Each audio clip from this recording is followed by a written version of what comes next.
시청자 여러분 안녕하십니까? 뉴스 빠박이 바로 시작하겠습니다. 믿기지 않는 일이 벌어졌습니다. 한동훈 법무장관이 이태원 참사 희생자들을 추모하기 위한 합동 분향소를 찾아가 조문하는 순간 한 시민이 쌍욕을 하는 소란이 빚어진 겁니다. 한동훈 장관은 오늘 오전 서울광장 서울도서관 정문 앞에 마련이 된 합동 분향소를 방문하고 헌화와 묵념을 했습니다. 그런데 갑자기 한동훈 장관이 조문하는 순간 한 시민이 욕설을 하는 모습이 방송사 카메라에 포착됐습니다. 이 몰상식하고 파렴치한 인간은 한동훈 장관이 행렬에 줄지어 있다가 조문하는 순간 저거 한동훈 아니야 라고 알아챈 뒤에 쌍욕을 외쳤습니다. 주위에 있던 시민들이 당신 도대체 왜 그러는 거요? 라고 항의하자 그는 어떻게 반응이 나오는지 보려고 그랬다는 황당한 소리를 짓거렸습니다. 이거 아무리 봐도 일반적인 시민으로는 보이지 않는데 제정신 박힌 일반인이 조문객에게 쌍욕을 할 리가 없기 때문입니다. 무언가 좌빨단체에 기생하면서 활동하는 그런 인간이 아닌가 하는 생각이 듭니다. 정말 사람 성질 같아서는 육모방망이로 뒤통수를 깨버리고 싶어집니다. 그나마 다행인 것은 주변 사람들이 전혀 동조를 안 하고 당신 뭐하는 짓이냐고 따지며 한동훈 장관을 편들어줬다는 겁니다. 해당 영상이 공개되자 네티즌들도 조문객에게 욕을 하다니 믿기지가 않는다. 한동훈이 아니라 고인을 욕보이는 행동이라는 비난이 쏟아졌습니다. 네티즌들은 이게 대가리 깨진 좌빨들의 수준이라며 세상 천지에 조문객에게 쌍욕하는 인간이 어디 있냐고 혀를 찼습니다. 아울러 한동훈 장관이 화도 참 많이 났을 텐데 정말 잘 참았다며 진짜 시민의식이 부끄럽다. 저런 것들 때문에 이번 참사가 일어난 것이라고 비판했습니다. 이번 사태를 통해 알 수 있었던 것은 좌파들에게는 이성이라는 게 없다는 겁니다. 한동훈 장관은 침착하게 조문을 마친 뒤에 유가족이나 부상자들 모두 세상이 무너지는 것 같은 아픔을 느끼실 것 같다며 얼마나 마음이 아프실지 제가 상상도 잘 안 간다고 말했습니다.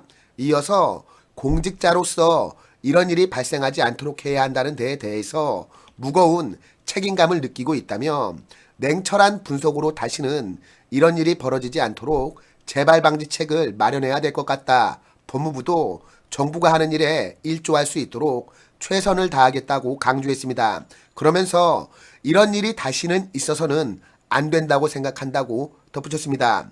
이런 가운데 늙은 이준석, 유승민이가 또다시 윤석열 정부를 겨냥한 내부 총질을 시작했습니다. 유승민이는 이태원 참사와 관련해 위험할 정도로 인파가 몰릴 것을 미리 예상하고 정부는 사전에 대비했어야 한다며 철저한 원인 규명과 책임 소재 파악을 요구했습니다. 유승민이는 이날 자신의 페이스북에 글을 올리고 철저히 잘못을 규명하고 책임을 묻고 앞으로 어떻게 이런 인재를 막을 것인지를 정해야 한다며 이같이 주장했습니다.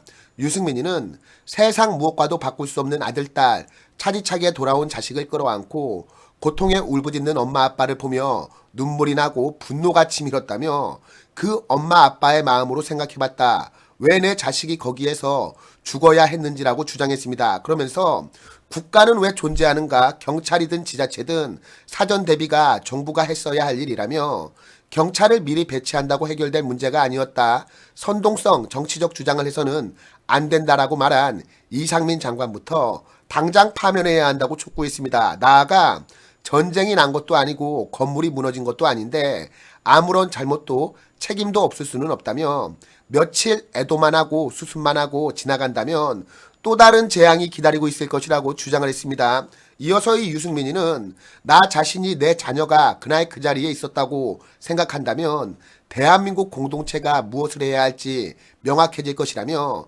철저히 잘못을 규명하고 책임을 묻는 것만이 세상을 떠난 젊은 영혼들과 그 가족들을 위해 살아남은 우리가 진심으로 해야 할 책무라고 강조했습니다. 내가 이 유승민이에게 물어보고 싶은 게 있는데 도대체 누구한테 어떤 책임을 묻겠다는 겁니까?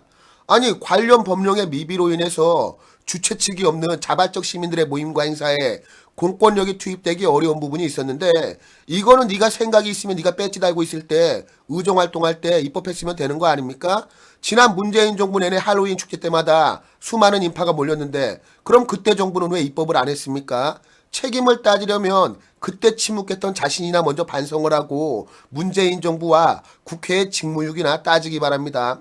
지금 윤석열 정부는 사고 수습을 위해서 안간힘을 쓰고 있는데 아니 야당도 아니고 국민의힘 소속 정치인이라는 자가 이렇게 내부 총질해대면서 야당질을 해대고 있는데 여러 말할 필요 없고 이 유승민이는 어서 빨리 윤리위 열어서 징계해야 마땅하다는 생각이 듭니다. 저희 시청자분들께서는 이 유승민이를 어찌 처분해야 한다고 생각하십니까? 그리고 만약에 경찰이 나서서 정부가 적극적으로 나서서 시민들의 자발적인 모임과 축제 현장 등에서 통제를 속된 말로 강하게 한다고 하면 상인들과 시민들이 그때 가면 또 가만히 있겠습니까? 그때 가면 또 기회주의적인 정치인들 가만히 있겠습니까?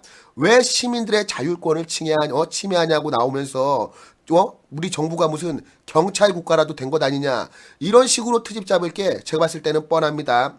하지만 이번에 정말 비극적인 사고가 발생을 한 만큼 이제 다시는 이런 사고가 재발하지 않게끔 정부도 나서서 국회도 나서서 관련 법령을 입법해서 만들면 되는 겁니다. 그런데 아니 무슨 좌파표 좀 얻어보려고 참사에 숟가락 얹으려는 요따위 질 하지 말기 바랍니다. 이런 짓거리는 당원들과 국민들을 분노하게 할 뿐이라고 저는 생각을 합니다. 한편 이 경찰이 사고 수습을 마치고 본격적인 원인 규명에 나선 가운데 이 미러미러 일당에 대한 제보가 속속 이어지고 있습니다. 참사 당시 대여섯 명의 20대 남성 무리가 미러미러 우리가 더 힘세 밀자 애들아라고 외쳤다는 겁니다. 당시 이 압박감을 느낀 피해자들은 밀지 마라 뒤로 가달라 호소를 했지만 현장이 혼란한 탓에 잘 전달되지 않았고 결국 뒤편의 사람들부터 연쇄적으로 쓰러져서 참극으로 이어졌다는 게 공통된 이야기입니다. 이 같은 소식이 속속 전해지자 이 문제의 남성들을 찾아서 엄벌에 처해야 한다는 목소리도 커지고 있는데 수많은 사람들이 사망한 만큼 살인죄를 물어야 한다는 주장도 나옵니다.